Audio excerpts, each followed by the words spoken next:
Well, hello, time travelers, and welcome to a new year. And you know what that means, right? If you guessed that we put 2023 down in the history books, then that would be correct. Speaking of history, why don't we start off by going back to 1494 when Florentine statesman, or I should say statesman, ruler and patron of arts and letters, Lorenzo di Medici was born. Now let's head back to America during the colonial time period. The year 1735, the event. Paul Revere, the horseback riding folk hero of the American Revolution, was born. Moving right along to 1904, when Haiti declared its independence from France. Just 4 years later, in 1808, the United States made the slave trade illegal as the act of prohibiting the importation of slaves went into effect. Slavery, however, continued in the country. In 1863, the Emancipation Proclamation, which freed enslaved people in the Confederacy, the states in rebellion against the Union during the American Civil War, was issued by U.S. President Abraham Lincoln.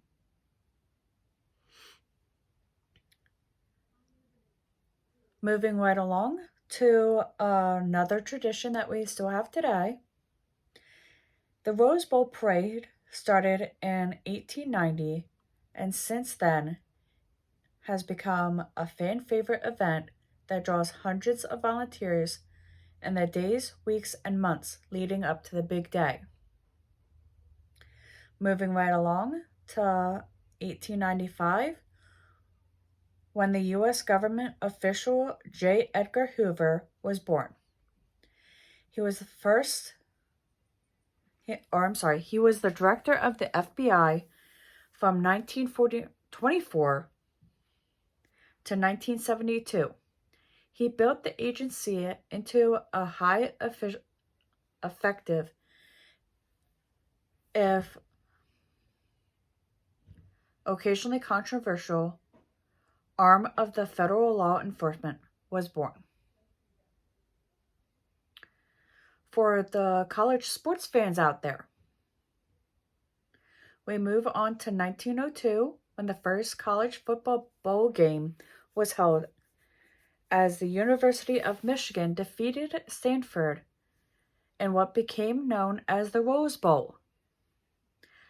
However, the game did not become an annual event until 1916. Now on to 1909, when Barry M. Goldwater was born. He was a U.S. Senator from Arizona who served from 1953 to 1964, as well as 1969 to 1987. He then later became a Republican presidential candidate in 1964 after his first term in Congress, I should say. 1919 brought us the birth of American author J.D. Stigler, whose only novel, The Catcher in the Rye, that was published in 1951, who won wide critical acclaim. In 1945, France formally joined the United Nations.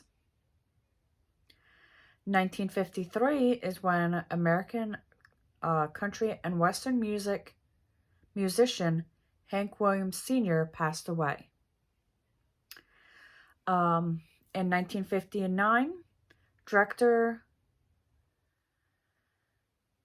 Fulgencio Batista fled Cuba after his regime was toppled by rebel forces led by Fidel Castro.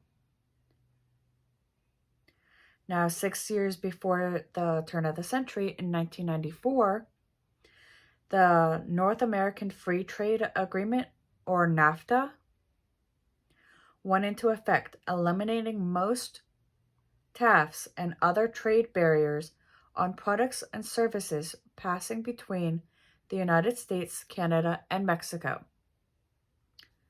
The following year, in 1995, the World Trade Organization was formally established. For the music lovers out there, let's stop in 1997, when among those who were knighted by Queen Elizabeth II in the annual New Year's Day ceremony is pop musician and former member of the Beatles, Paul McCartney, was knighted.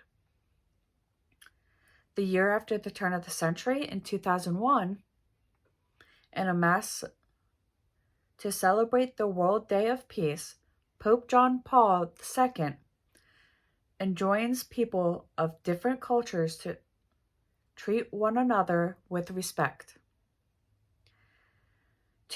On this day in 2002, the euro, the monetary unit of the European Union, was introduced with the insurance of both currency and coins. And by March of 2002, it was the sole legal tender of participating members of states. 2008 brought us the euro replacing the cryptic pound as Cyprus currency and the Maltese lira as Malta's currency as the Eurozone expands.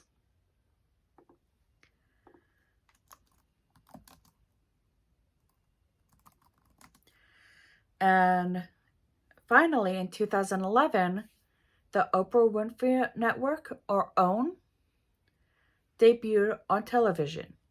And with that, I'll let you get back to your New Year's Day celebrations. And let's see what 2024 has to bring us.